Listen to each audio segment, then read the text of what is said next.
Assalamualaikum warahmatullahi wabarakatuh. Perkenalkan, saya Suci dengan NIM L02121064. Di sini saya akan menjelaskan tentang materi tugas ekotoksikologi kelas D, di mana saya mengambil judul toksisitas merkuri dan tingkat kelangsungan hidup, pertumbuhan, gambaran darah dan kerusakan organ pada ikan nila.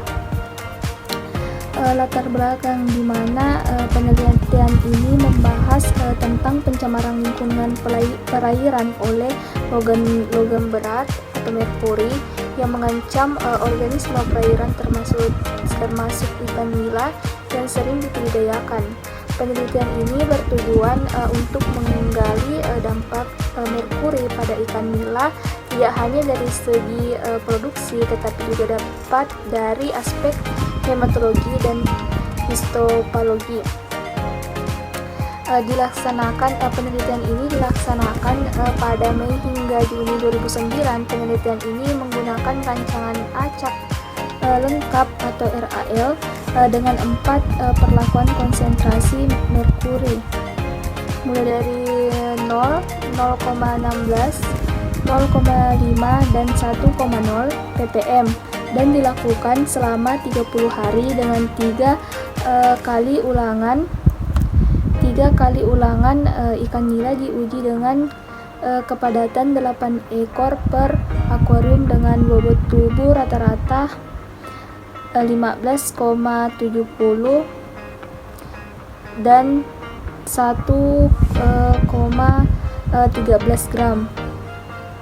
Selanjutnya, untuk metode penelitian menggunakan 2 metode. Yang pertama, pendekatan eksperimental. Pendekatan eksperimental ini adalah sebuah metode penelitian di mana peneliti secara aktif memanipulasi satu atau lebih variabel independen untuk melihat dampaknya terhadap variabel dependen sambil mengendalikan faktor-faktor yang tidak diinginkan.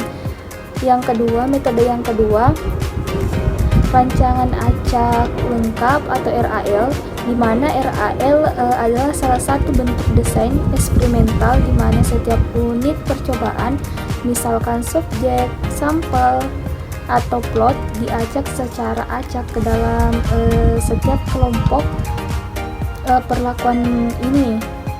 Berarti bahwa setiap perlakuan memiliki kemungkinan yang sama untuk memberikan kepada setiap unit percobaan.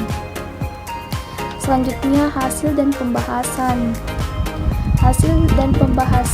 Jurnal ini mengkaji temuan utama serta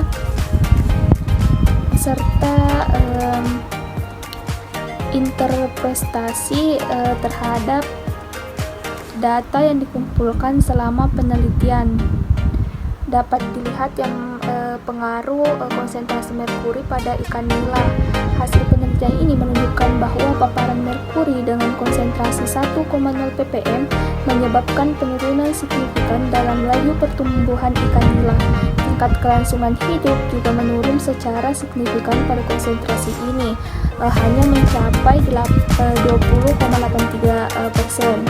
Pada akhir penelitian terjadi penurunan yang signifikan dalam kadar sel darah merah, hematokrit, dan hemoglobin pada ikan yang terpapar merkuri dengan konsentrasi 1,0 ppm dibandingkan dengan kelompok kontrol, di mana sebaliknya kadar sel darah putih meningkat lebih nyata pada ikan yang terpapar merkuri.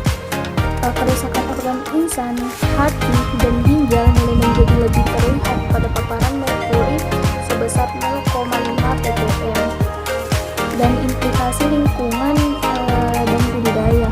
Temuan ini mengidentifikasikan bahwa penggunaan perairan yang tercemar pada merkuri dengan konsentrasi 0,5 ppm atau lebih untuk dibudidayakan ikan nila dapat menurunkan produksi. Oleh karena itu, air tersebut perlu diolah terlebih dahulu sebelum digunakan sebagai sumber pasok untuk budidaya ikan. Dan yang terakhir adalah kesimpulan, di mana penelitian ini menyimpulkan bahwa paparan merkuri pada konsentrasi tertentu dapat memiliki dampak yang signifikan terhadap kelangsungan hidup, pertumbuhan, pemantauan dan pengelolaan lingkungan perairan untuk mengurangi resiko pencemaran oleh logam berat seperti merkuri ini. Sekian penjelasan singkat saya mengenai dampak dari pencemaran merkuri terhadap tingkat kelangsungan hidup, pertumbuhan, dan kerusakan organ pada ikan nila. Sekian, assalamualaikum warahmatullahi wabarakatuh.